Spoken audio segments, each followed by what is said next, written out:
अस्सलाम वालेकुम नाज़रीन, मैं मोहम्मद बशीर अहमद BA उर्दू न्यूज़ के इलाक़ाई ख़बरों में आपका खैर मक़दम। सदाशिवपेट में ACB ओहदेदारों का धावा, बल्दी मुलाजिमीन फरार, रुश्वत के आदी बल्दी ओहदेदार रंगे हाथों गिरफ्तार। सदाशिवपेट में मजलिस बल्दिया गुज़िश्ता कई दहाओं से रुश्वतखोरी और मासूम और बेगुनाह अफराद को ठग लेने ये इनका वतीरा है।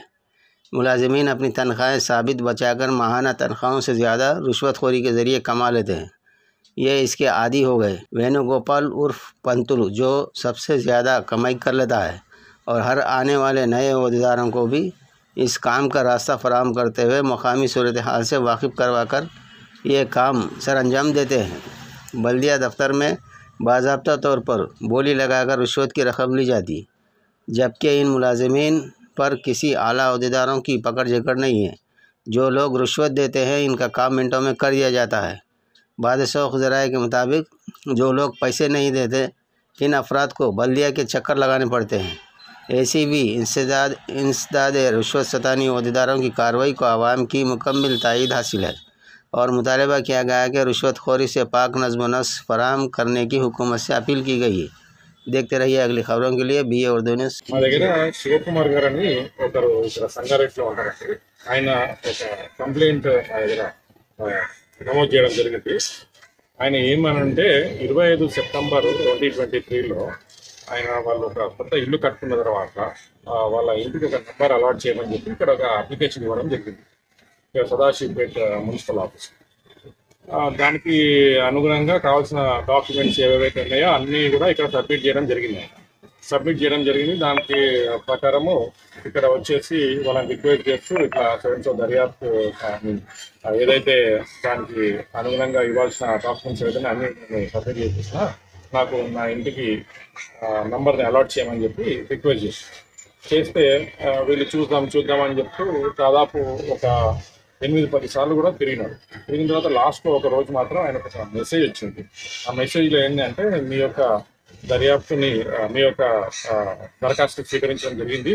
ఆ దరఖాస్తు ప్రకారం వెంకట్రావు గారు మీ యొక్క ఇంటి నంబర్ అలాట్మెంట్ అని వెరిఫికేషన్ చేస్తున్నారు, అతన్ని కలవమని చెప్పి వచ్చిన తర్వాత అతను సరే నా యొక్క దరఖాస్తుని వీళ్ళు స్వీకరించి ఇన్వెస్టిగేషన్ చేసి వెరిఫై చేసి ఇంటి నంబర్ అలాట్ చేసి సంతకంతో వచ్చి ఆ కన్సర్న్ వెంకట్రావు గారిని కలవడం జరిగింది. ఆయన వెంకట్రావు గారు అని చెప్పి ఇక్కడ రెవెన్యూ ఇన్స్పెక్టర్ పనిచేస్తారు.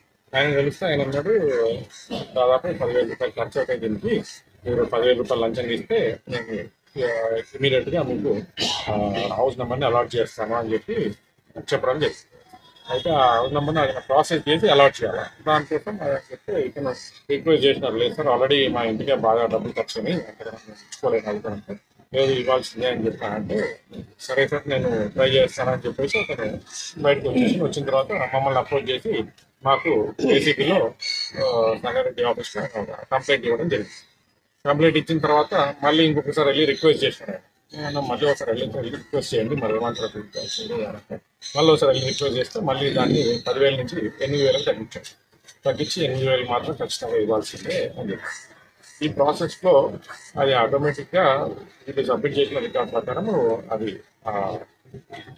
అలాట్మెంట్ అనేది జరిగింది. కానీ అలాట్మెంట్ జరిగిన తర్వాత కూడా ఆ యొక్క పేపర్ని మాత్రం ఇతని కంప్లైంట్కి ఇతను ఇవ్వలేదు. వెంకట్రావు గారు RI గారు ఇవ్వకపోతే అతను ఇంకా ఇక్కడ తిరుగుతూ ఉన్నాడు.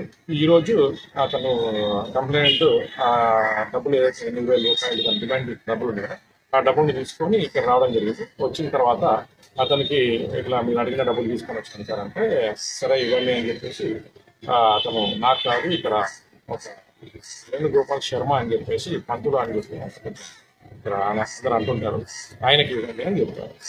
ఆ పంతులు గారు కూడా అప్పుడు అక్కడనే అవైలబుల్ ఉన్నారు. సో ఆ వేణుగోపాల్ శర్మ గారికి తీసుకెళ్ళి డబ్బులు ఇవ్వబోతుంటే ఆయన ఇక్కడ అంతా CC కెమెరాలు ఉన్నాయి, నాకు ఇక్కడ కాదు బయట తెచ్చి ఇవ్వని చెప్పేసి ఈ యొక్క ప్రెమిసెస్కి బయటకు తీసుకురావడం జరిగింది.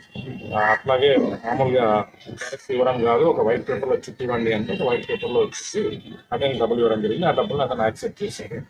సో ఇతను ద్వారా యాక్సెప్ట్ చేసిన వెంకట్రావు గారి పైన మరియు ఈ యొక్క వేణుగోపాల్ శర్మ గారి పైన నేను అదుపులోకి తీసుకొని దర్యాప్తు చేశాను. అది ఇప్పుడు దర్యాప్తు చేస్తున్నాము. దీంట్లో ఎవరెవరి ప్రమేయం ఉంది ఏంటి అన్నది కూడా ఆ దర్యాప్తులు తెలుస్తుంది. ఎవరి ప్రమేయం ఉన్నా కూడా అందరిపైన చర్య తీసుకోవడం జరిగింది. అంటే వీళ్ళకు ఎట్లాంటి చర్యలు ఉంటాయి? ఇప్పుడు మా దగ్గర పీసీ యాక్ట్ అని ఒకటి ఉందండి, ప్రివెన్షన్ ఆఫ్ కరప్షన్ యాక్ట్. దాంట్లో ఈ రివార్డ్కి 7B అనే సెక్షన్ ఒకటి అన్వయించడం జరుగుతుంది. ఎవరైతే హెల్ప్ చేస్తారో వాళ్ళకి సెక్షన్ 12 అనేది అన్వయించడం జరుగుతుంది. సెక్షన్ 12 అండ్ 7B ప్రకారం చర్యలు. గతంలో ఇక్కడ చాలా సార్లు పట్టుకురు కదా సార్, వల్ల వీళ్ళ లోపల మార్పు లేదు. మా దగ్గర ఎప్పుడెప్పుడైతే కంప్లైంట్ చేసినా అప్పుడప్పుడు కేసులు వేయడం జరుగుతూనే ఉంది. దాని తదనుగుణంగా ఎవరైనా కానీ సెకండ్ టైం థర్డ్ టైం అలా దొరికితే వాళ్ళపైన ఎన్నిసార్లు దొరికినా కింది స్థాయిలో దొరుకుతారు, పై స్థాయిలో దొరుకుతారు. ఇప్పుడు పై స్థాయి కింది స్థాయి అంటూ మా దగ్గర భేద భావాలు తారతమ్యాలు ఉండవని ఎవరు చేసినా కూడా వాళ్ళు చట్టానికి అతిథులు కాదు, అందరికీ సేమ్ శిక్ష అనేది ఉంటుంది.